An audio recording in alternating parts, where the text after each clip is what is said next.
Okay.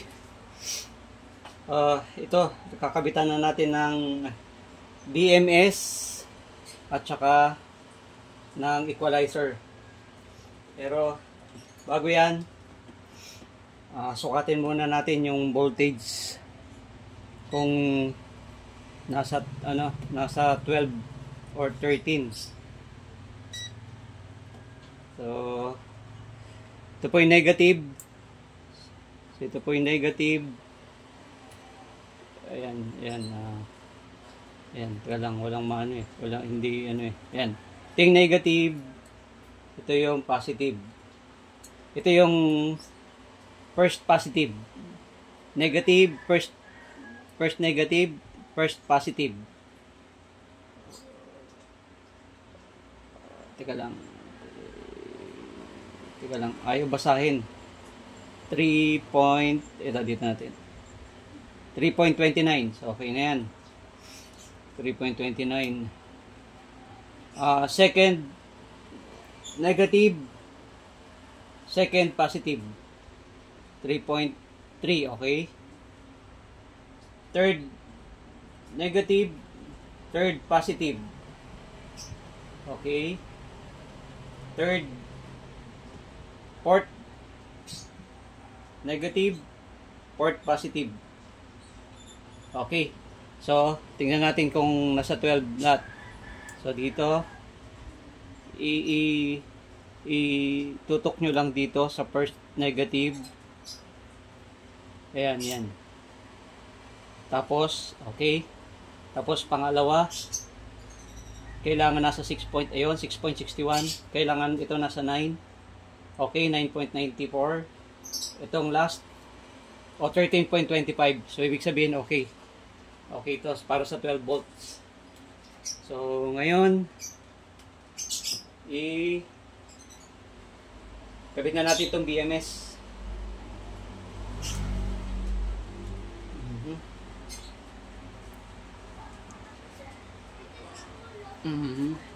So, ito yung BMS niya.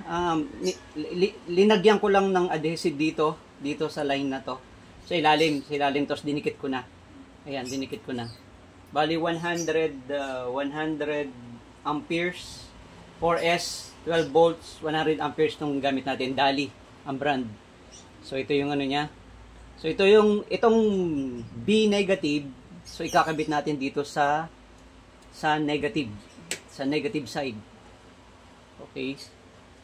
So dito. Sa medyo gitna, or pangalawa.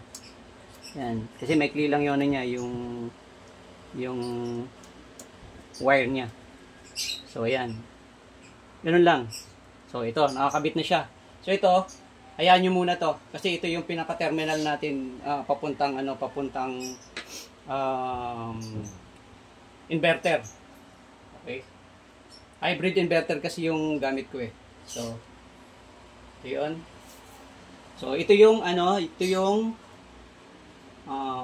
equalizer. So, kinabit ko na rin. Nilagyan ko lang ng adhesive dyan. Dinikit ko dito. Dinikit ko lang dito. So, okay. So, ito yung mga wires nila. Okay. Dito medyo maselan to. Pero, pag hindi ka naman nagkamali ng pag-install is okay lang din. Susundan mo lang ng tama. Tulad nito. Ito ay para sa pareho lang naman ang laki ng wire. So, dikit ko muna ito dito. Dikit ko muna para hindi gumalaw. Okay? Yan. Okay. Tapos ito, ganun din. Dikit ko lang muna ito dito para hindi gumalaw. Okay? So, yan. Okay? So, ngayon, so, ito yung block. Ito yung first negative. Itong block. First negative. So, itong first negative, bali pang nag-install kayo, huwag nyo muna isaksok ha.Isuksok para. Kasi kung magkamali man kayo, at least hindi siya, magkakaproblema. So, ito. Okay. So, yan. So, bali, kakabit natin yan. Inagyan ko lang dito ng ano. Mamaya i-improve ko na lang yung pagkakalagay ng ano. So, ito. Ikakabit natin dito sa first negative. So, yan. Hihinangin natin. Hindi ako magaling maghinang pero dumidikit naman.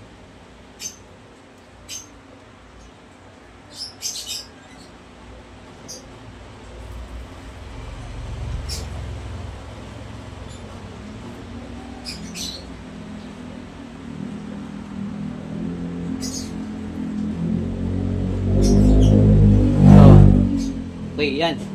Mamaya, yan ako na lang. Okay? So, hanapin naman natin yung pangalawa.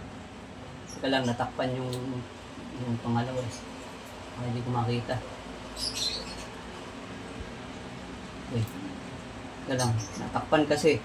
So, hanapin nyo lang yung pangalawang wire. Ito. Yung second negative. Okay. Hanapin nyo rin yung pangalawa nito. Para makita. Delikado. Magkabaliktad. So, yun lang medyo ano dito pag nagkabaliktad. So, hanapin nyo lang yung pangalawa.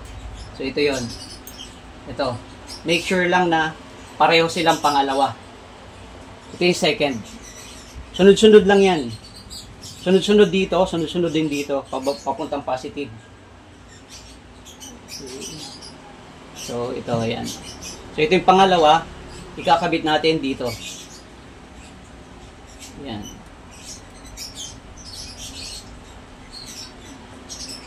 Magaling maghinang eh. Meron dito, hindi ako sanay maghinang. Ano, pero, mamaya. Okay, yan. Kabit na. So, hanapin naman natin yung pangatlo. So, pangatlo, ito, pangatlo, wag lang kayong magkakamali na magkapalit. So, yan, pangatlo, pagsamahin nyo lang yan. Ito yung pangatlo, para sa pangatlong negative, okay? So, yan, mamaya tatalian na lang natin yan ng ano. Tatalian natin pag naikabit na. Okay, ito yung pangatlo.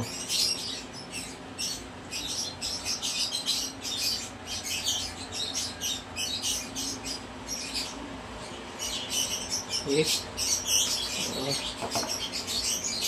Tapos, yung pang-apat, ganun din. Pang-apat. Okay, hanapin natin yung pang-apat. Pang-apat. Magkakamali. So, ito yung pang-apat. Okay? Pagsamahin nyo lang. Okay? Mamaya na natin ito ayusin.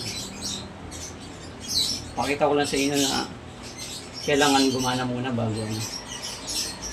Try ko, nakaso ako. So, okay, yan. Okay. Ito yung last. Oh, nakakabit na. Kinabit ko na ito ko kanina eh. Oh. Kabit natin. Okay. Ito yung last. Okay.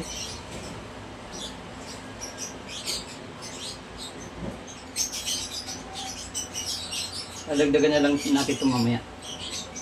Okay. So, unplug muna natin. So, nakabit na. Ngayon, kakabit na natin sa try natin ikabit sa dito.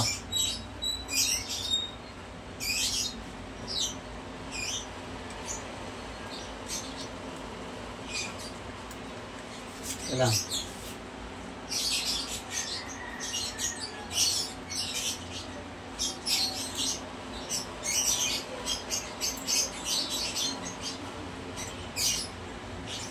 Tayo Ayan. O yan, umilaw. So, ayan siya, umilaw ng green. So, ayan, no. umilaw ng green. So, ibig sabihin, tama yung kabit natin. Okay? Ngayon, sunod natin ikabit yung BMS. Okay? So, yun yung BMS natin.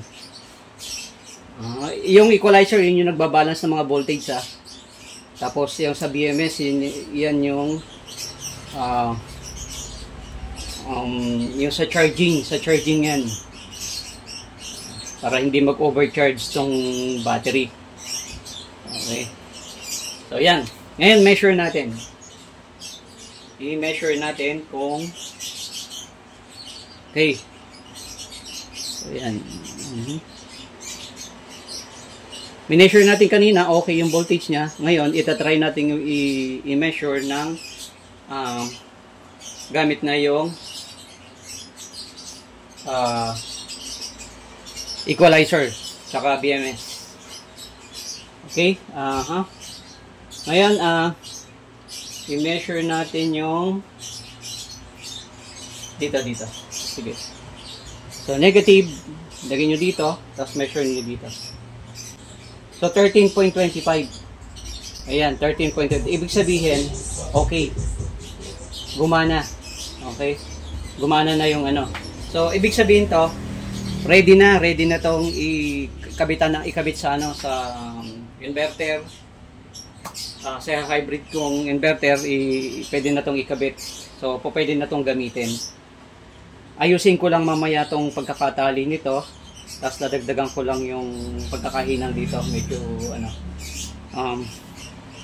So, pakita ko lang sa inyo kung paano yung wiring dito sa likod or ano. So,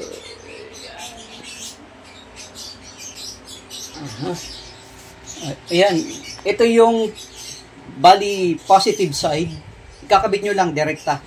Yung positive side. Ito yun na yung papunta sa terminal. Ito. Lalagyan ko. May terminal yan. Binalot ko lang muna.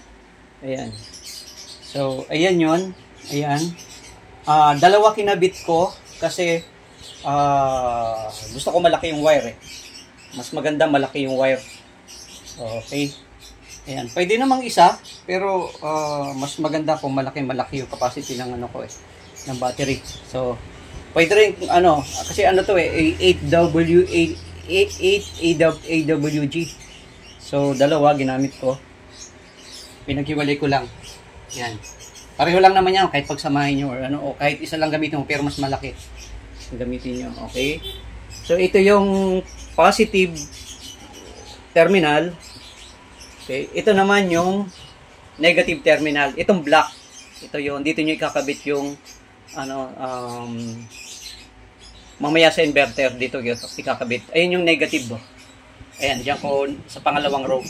Maikli lang kasi yung ano eh. So, ayan.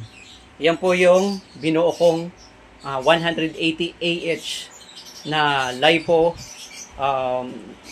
lithium ion phosphate. So, BMS. Titingnan ko kung ano. Ngayon, first time kong gumamit ng ganitong BMS. So, tingnan ko kung okay. So, mamaya ipapakita ko sa inyo pag may load na. Lalagyan ko lang siya ng box. Lalagyan ko siya ng box. Ayan, no? Ilalagay ko siya dito. Ayan. Ayan. Mamaya ilalagay ko siya dyan. Tapos, para iwas alikabok. So, okay. Ayan. So, kailangan ng tulong na misis ko kasi kailangan hawakan yung camera. Okay. Linagyan ko siya ng 2 belt dito. So, sobrang bigat kasi. Sobrang bigat. Mamaya kikiluhin ko to para malaman niyo kung ilang kilo to. Pero lalagay ko muna sa lalagyan. Ayan, lalagay ko dyan. So, ito.